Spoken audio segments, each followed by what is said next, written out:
अस्सलाम वालेकुम जी। हमारा लास्ट टाइम जो है वो SLO चल रहा था, आइसोटोप्स, जिसके ऊपर हमने कंप्लीट डिस्कशन की थी। आज का जो हमारा टॉपिक है उसी के रिलेटेड है, radioactive isotopes. Radio active isotopes क्या होते हैं? ये ऐसे आइसोटोप्स होते हैं जो स्पॉन्टेनियसली खुद ब खुद रेडिएशन खर्च करते हैं।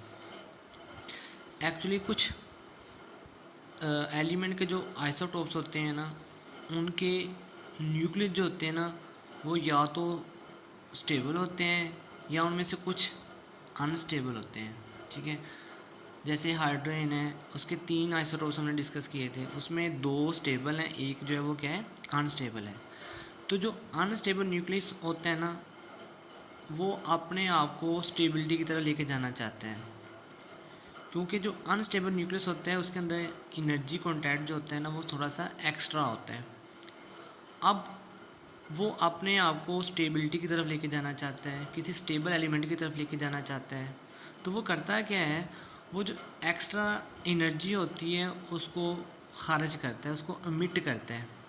ठीक है, और उस एनर्जी को अमिट करके फर्दर किसी न्यू स्टेबल एलिमेंट के अंदर कन्वर्ट हो जाता है। अब वो जो एनर्जी जो उसने इमिट करनी होती है ना, वो इन दी फॉर्म ऑफ रेडिएशन करता है। मतलब रेडिएशन की फॉर्म की सूरत में वो क्या करता है, एनर्जी को खारिज करता है। अब वो रेडिएशन कौन सी हो सकती हैं? या तो अल्फ़ा हो सकती हैं, या बीटा हो सकती हैं, या गैमा रेडिएशन हो सकती हैं, या पॉजिट्रॉन हो सकते हैं। इन चारों में से किसी एक किस्म की रेडिएशन खारिज करके वो अपने आप को स्टेबल किसी एलिमेंट में कन्वर्ट कर लेता है। तो वो जो अनस्टेबल आइसोटोप्स होता है ना, एक्चुअली उसको हम क्या कहते हैं, रेडियो एक्टिव आइसोटोप्स का नाम देते हैं। ठीक है, अब हम बात करेंगे कि जो रेडिएशन होती हैं अल्फ़ा, बीटा, गैमा और पॉजिट्रॉन, एक्चुअली ये होती क्या हैं। जो अल्फ़ा रेडिएशन होती है ना, ये पॉजिटिवली चार्ज होती हैं। इनके ऊपर जो चार्ज जो होता है ना, वो क्या होता है, पॉजिटिव होते हैं। इनके न्यूक्लियस में 2 प्रोटॉन और 2 न्यूट्रॉन होते हैं। ठीक है, और इसको हम हीलियम के न्यूक्लियाई भी कहते हैं। क्यों कहते हैं? अगर हम देखें, हीलियम के न्यूक्लियस में 2 प्रोटॉन होते हैं, 2 ही क्या होते हैं, न्यूट्रॉन होते हैं। और हमें पता है जितने इलेक्ट्रॉन होते हैं उतने ही प्रोटॉन होते हैं। तो इलेक्ट्रॉन जो होते हैं वो ऑर्बिट्स के अंदर मूव कर रहे होते हैं। अगर हीलियम जो है ये दोनों इलेक्ट्रॉन खारिज कर देता है तो इसके ऊपर 2 पॉजिटिव चार्ज आ जाता है। लेकिन इसके न्यूक्लियस में जो प्रोटॉन है और न्यूट्रॉन है वो सेम रहते हैं। तो इसलिए हम इसको क्या कहते हैं कि जो एक्चुअली अल्फ़ा पार्टिकल्स होते हैं वो हीलियम के न्यूक्लियाई होते हैं। सेकेंडली, जो बीटा रेडिएशन होती हैं ये नेगेटिवली चार्ज होती हैं और एक्चुअली इलेक्ट्रॉन होती हैं, और इनका एटॉमिक नंबर जो -1 होता है और मास जो होता है वो 0 होता है। और नेक्स्ट वन जो है वो गैमा रेडिएशन है। इनके ऊपर कोई चार्ज नहीं होता, इनका ये न्यूट्रल होती हैं, ये इनका एटॉमिक नंबर 0 होता है और मास नंबर भी क्या होता है, 0 होते हैं। और जो गैमा रेडिएशन होती हैं ये इनको जस्ट रेडिएशन कहा जाता है, इनको पार्टिकल नेचर इनकी नहीं होती। लेकिन जो आपके पास अल्फ़ा और बीटा हैं ये पार्टिकल नेचर भी रखती हैं, ये रेडिएशन भी हैं और साथ ही क्या है, पार्टिकल्स भी की खसूसियत भी रखती है। और नेक्स्ट वन है पॉजिट्रॉन। एक्चुअली ये इलेक्ट्रॉन ही होते हैं, लेकिन इनका जो मास होता है वो 0 होता है, लेकिन इनका जो एटॉमिक नंबर होता है वो +1 होता है।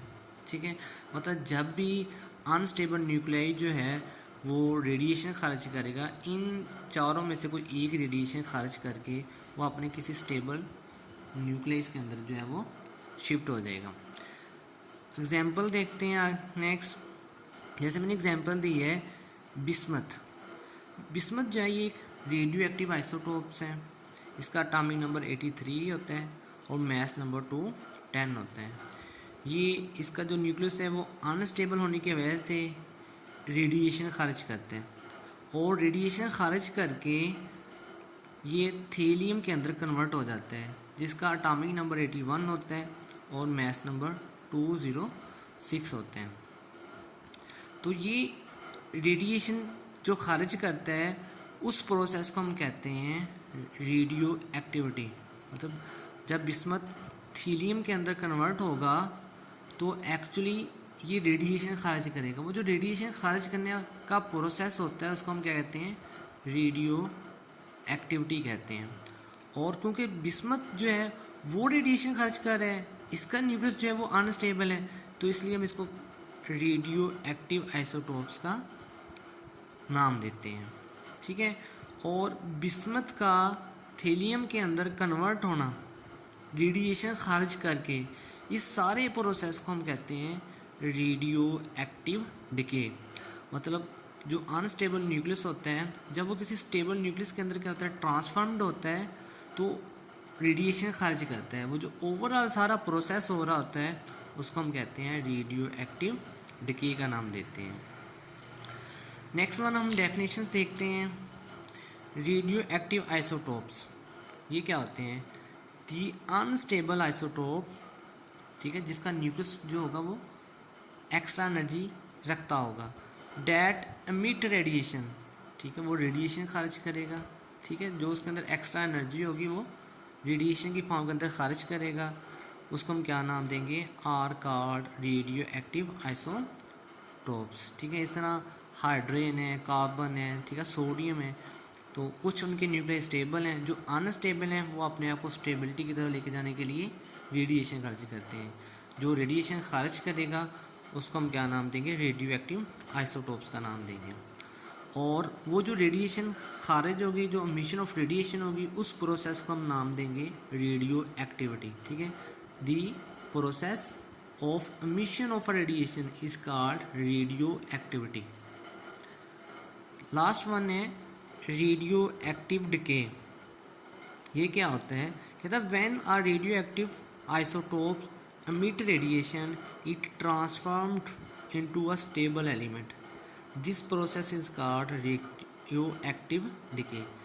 मतलब जब एक आइसोटोप जो है, जो अनस्टेबल न्यूक्लियर रखता है, जब वो किसी दूसरे स्टेबल आइसोटोप्स के अंदर या किसी एलिमेंट के अंदर शिफ्ट होता है, ट्रांसफॉर्म्ड हो जाता है, तो उस सारे प्रोसेस को हम नाम देते हैं रेडियो एक्टिव डिके। यहाँ पे एक बात याद रखनी है कि ज़रूरी नहीं है कि एक आइसोटोप जब किसी दूसरे आइसोटोप में कन्वर्ट हो या किसी स्टेबल एलिमेंट में कन्वर्ट हो, ज़रूरी नहीं है कि वो जो जिसमें वो कन्वर्ट हो रहा है वो भी एलिमेंट स्टेबल हो। ठीक है, अगर तो वो जिसमें कन्वर्ट हुआ है ना वो अनस्टेबल है, तो वो फर्दर क्या कर जाएगा, वो अपनी रेडिएशन को मज़ीद खारिज करके फर्दर किसी स्टेबल एलिमेंट के अंदर जो है वो कन्वर्ट हो जाएगा। ठीक है, ज़रूरी नहीं है कि जो अनस्टेबल न्यूक्लियर है वो किसी स्टेबल न्यूक्लियर के अंदर शिफ्ट हो, वो स्टेबल न्यूक्लियर के अंदर भी तब्दील हो सकता है और फिर वो फर्दर दोबारा रेडिएशन खारिज करके जो है स्टेबल न्यूक्लियस के अंदर जो है वो कन्वर्ट हो सकता है।